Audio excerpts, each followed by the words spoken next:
En este video veremos cómo se comporta la corriente en un circuito paralelo. Tenemos entonces que la corriente total que circula en un circuito paralelo es igual a la suma de sus corrientes parciales. En expresión matemática tenemos que la corriente total es igual a la corriente 1 más la corriente 2 más la corriente 3. En este caso en nuestro circuito solo tenemos 3 receptores, por eso es que aparecen 3 corrientes.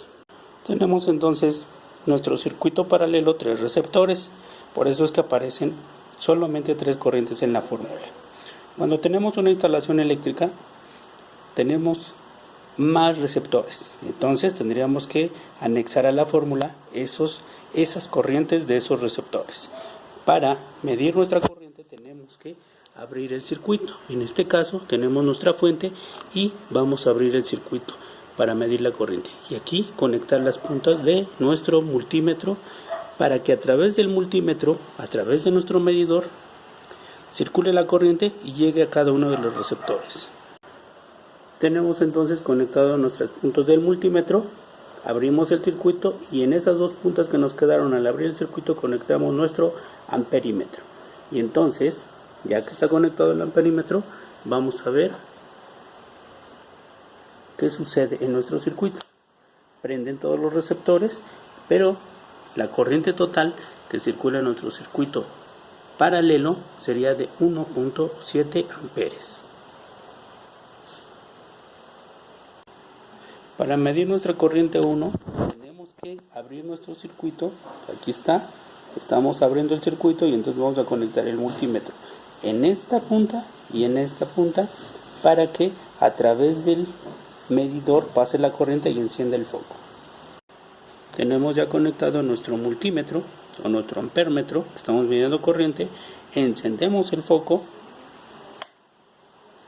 ¿sí? Ya pasa a través de nuestra corriente y tenemos una corriente 1 de 0.55 amperes. Observen qué pasa cuando desconecto el multímetro o el ampérmetro. El foco se apaga y se apaga porque interrumpimos la corriente, dejó de pasar a través del ampérmetro y se apagó el foco. Para nuestra corriente 2 volvemos a abrir el circuito, ya conectamos una punta del multímetro, encendemos. Como ustedes observan, encendió el circuito, este no encendió hasta que conectemos nuestro ampérmetro y circule la corriente, es decir, cerramos el circuito y nos marca una corriente de 0.18 amperes, corriente 2.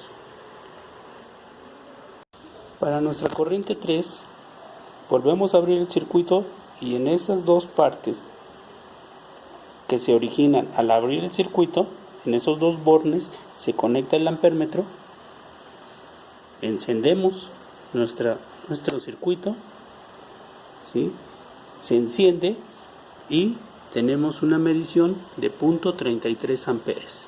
Observen qué pasa si desconecto una de las puntas, se apaga el foco porque deja circular la corriente y nuestro multímetro obviamente no marca absolutamente nada.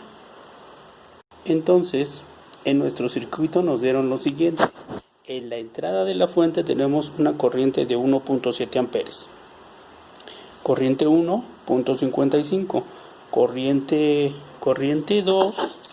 Corriente 2 nos salió 0.18 amperes y corriente 3, 0.33 amperes. ¿Sí? Esa es una de las características que tenemos en nuestro circuito paralelo, que es una de las conexiones la cual se utiliza en un 90% en casi todas las instalaciones eléctricas de casa habitación o residenciales o industriales. Aquí tenemos la suma de las tres corrientes, 0.55 que es la corriente 1, 0.18 que es la corriente 2, 0.33 que es la corriente 3 y nos va a dar un total de 1.6.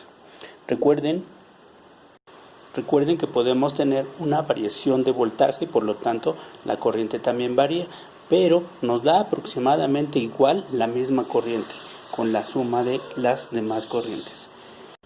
Con esto acabamos de demostrar que la corriente total es igual a la suma de las corrientes parciales, es decir, la corriente 1 más la corriente 2 más la corriente 3.